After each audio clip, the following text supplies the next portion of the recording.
Here courtside with head coach Jenny Huth. Coach went in, kind of had a slow first half. Both teams did, just 22 points for each team in that first half. What did you say to the ladies at halftime to spark that third period? You know, one of the big things for us is our youth, and when you're young, you have to build the right habits, and habits form in practice, and habits form by talking to one another. You know, when you get out there and you guys are one-on-one or you're on the defensive end and it's quiet in here, we're still pretty quiet. And that's where the energy and the intensity needs to come from, is them. And our team needs to just grow into that. So coming out slow, a lot of that is just our intensity on the defensive end. And then recognizing how to push the ball in transition. And we haven't had good instincts in that yet. So it's simple, you know, rim trail, run your lanes wide and get the ball up the floor. You know, it's real simple basketball, but we haven't really locked into that yet. And that's part of it, is just youth for sure. Second half, you know, just tried to settle into the game. They were going miss zone. They were changing things up a little bit on us to keep us off balance, and that was fine. I thought we really adjusted fine in the second half and really started to play a little bit more like ourselves. Obviously, you know, got to get more out of Mick, Alexis, and Alicia for us to really be at a high level. But I was really proud of our bench. They came in and did some really great things, and that's actually been indicative of them throughout the season.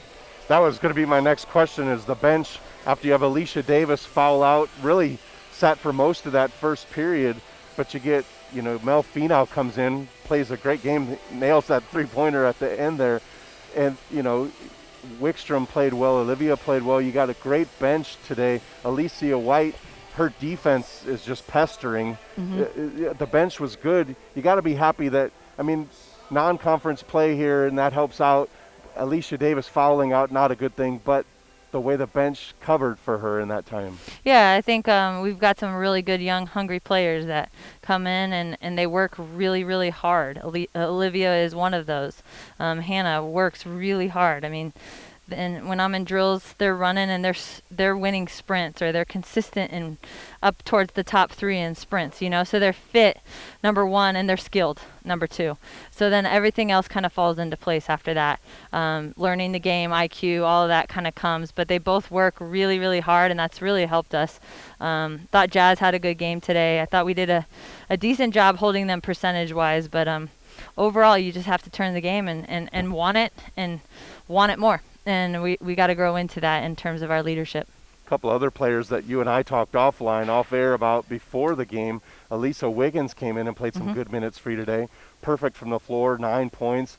Really hit some shots down the stretch there when you needed her. Yep. And you were running with quite a few guards on the floor there. Something a little different? Well, just because Alicia was in foul trouble. So Mick and Mel are going to play the forward spots. But, yeah, hats off to Elisa. I thought she came in and she was really poised. She hit shots for us. She hit layups for us. She got that drive to the rim, just so we can move Jazz sometimes to the off-guard spot. So I thought she did a nice job there. It helped me out a little bit today because I didn't have Alicia, Elisa, and Alicia all on the floor all at the same time. So, and then Alexis to throw in the mix, you know. But Tuesday night, back at it again. University of Denver coming in. What kind of team should we look for out of them? You'll see some zone for sure, similar to what Omaha was tonight. They have a big kid on the inside, a point guard that's really shifty. We're gonna have to play more competitive in terms of wanting it more. We had a lot of loose balls down the stretch that we gave up and gave them second possessions that we can't afford to give up in the next game. Those are clinchers for you. When you get a lead, that's what you need. You need those defensive rebounds and then a good push. So just excited for us to get hopefully into a better flow. It's really not totally about the other opponents. It's really about us, and we've got some growth to do. All right, Coach. Well, we'll see you on Tuesday night as you welcome in the Pioneers out of Denver. All right, thank you. All right, thanks, Coach. As Coach Huth steps aside, just want to say thanks for coming in as the Bears fall to the Mavericks 66-64 today.